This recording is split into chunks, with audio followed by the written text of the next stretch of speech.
दिल्ली की तरह अब कर्नाटक में भी राज्य सरकार और राज्यपाल के बीच इन दिनों अनबन देखने को मिल रहा है। दोनों के बीच छिड़ा विवाद गर्माता जा रहा है। जहां राज्यपाल थावरचंद गहलोत के द्वारा कर्नाटक के सीएम सिद्धारमैया के खिलाफ MUDA मामले में जांच के आदेश के बाद प्रदेश भर में कांग्रेस नेता जमकर राज्यपाल के आदेश का विरोध कर रहे हैं।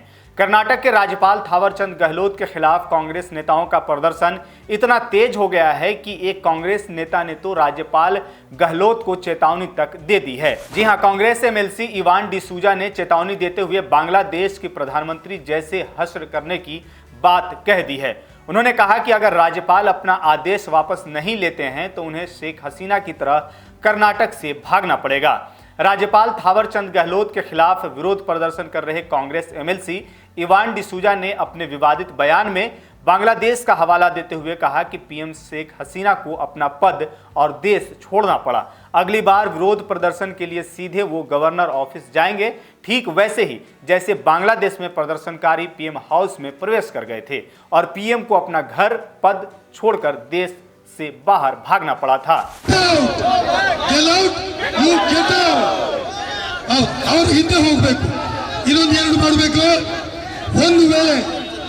ಒಂದು ವೇಳೆ ಅವರು ಹಿಂದಕ್ಕೆ ಕರೆಸದೇ ಇದ್ರೆ, ರಾಜ್ಯಪಾಲರನ್ನು ರಾಷ್ಟ್ರಪತಿಗಳು ಹಿಂದಕ್ಕೆ ಕರೆಸದೇ ಇದ್ರೆ ಬಾಂಗ್ಲಾದೇಶದಲ್ಲಿ ಬಾಂಗ್ಲಾದೇಶ ಅಧ್ಯಕ್ಷರು ರಾತ್ರಿ ಓಡಿ ಹೋದ್ರಲ್ಲ, ಅದೇ ಪರಿಸ್ಥಿತಿ ಗವರ್ನರ್ ಆಫೀಸ್ಗೆ ಬರ್ತದೆ ಅಂತ ಹೇಳುವುದನ್ನ ಹೇಳಲಿಕ್ಕೆ ಬಯಸ್ತೇವೆ। ನಮ್ಮ ಮುಂದಿನ ಹೋರಾಟ ಚಲೋ ಗವರ್ನರ್ ಆಫೀಸ್। आपको बता दें कि बीते दिनों राज्यपाल थावरचंद गहलोत ने मुख्यमंत्री सिद्धारमैया के खिलाफ भ्रष्टाचार निवारण अधिनियम 1988 की धारा 17A और भारतीय नागरिक सुरक्षा संहिता 2023 की धारा 2018 के तहत याचिकाओं में उल्लेखित कथित अपराधों के लिए अभियोजन की मंजूरी दी थी।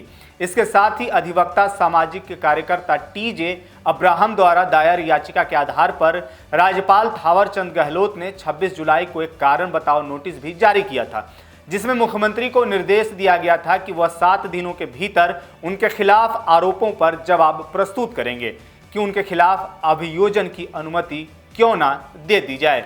इसके बाद मिली जानकारी के अनुसार कर्नाटक सरकार ने 1 अगस्त को राज्यपाल को मुख्यमंत्री को जारी किए गए कारण बताओ नोटिस को वापस लेने की सलाह दी थी और राज्यपाल पर संवैधानिक कार्यालय के घोर दुरुपयोग का आरोप भी लगाया गया था।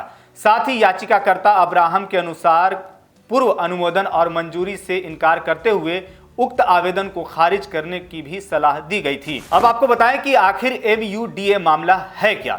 दरअसल ये पूरा मामला MUDA यानी कि मैसूर अर्बन डेवलपमेंट अथॉरिटी से जुड़ा है। मैसूर शहरी विकास प्राधिकरण को शॉर्ट फॉर्म में MUDA कहते हैं। मैसूर शहर के विकास कार्यों के लिए यह अथॉरिटी स्वायत्त संस्था के रूप में है। जमीनों के अधिग्रहण और आवंटन का कार्य प्राधिकरण की ही जिम्मेदारी है। दरअसल सिद्धारमैया की पत्नी पार्वती के पास मैसूर जिले के केसरू गांव में 3 एकड़ और 16 गुंटा जमीन थी। कहा जाता है कि यह जमीन पार्वती के भाई मल्लिकार्जुन ने उन्हें गिफ्ट में दी थी। इस जमीन को MUDA ने अधिग्रहित किया था और इस जमीन के बदले पार्वती को 2021 में विजयनगर क्षेत्र में कुल 38,283 वर्ग फीट के करीब 14 प्लॉट दिए गए थे।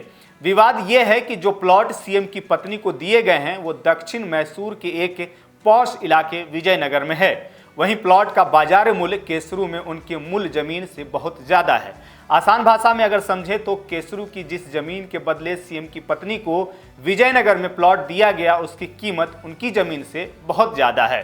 विपक्ष का आरोप है कि साजिशन CM ने अपनी पत्नी को पॉश इलाके में इस स्कीम के तहत जमीन दिलवाई, जिसके चलते कहा जा रहा है कि लगभग 4,000 से 5,000 करोड़ रुपए का घोटाला हुआ है। वहीं इस पूरे मामले को लेकर के सिद्धारमैया ने राज्यपाल थावरचंद गहलोत द्वारा दिए गए जांच के आदेश को हाई कोर्ट में चुनौती दी है। एक रिट याचिका में उन्होंने जांच के आदेश को रद्द करने की मांग करते हुए कहा है कि यह निर्णय राजनीति से प्रेरित है और अन्यायपूर्ण है। उन्होंने अपने बेगुनाही पर जोर दिया है और कहा कि उनके 40 साल के राजनीतिक करियर में भ्रष्टाचार का कोई इतिहास नहीं रहा है। फिलहाल इस वीडियो में इतना ही। बाकी तमाम वीडियोज के लिए आप बने रहिए इन खबर के साथ।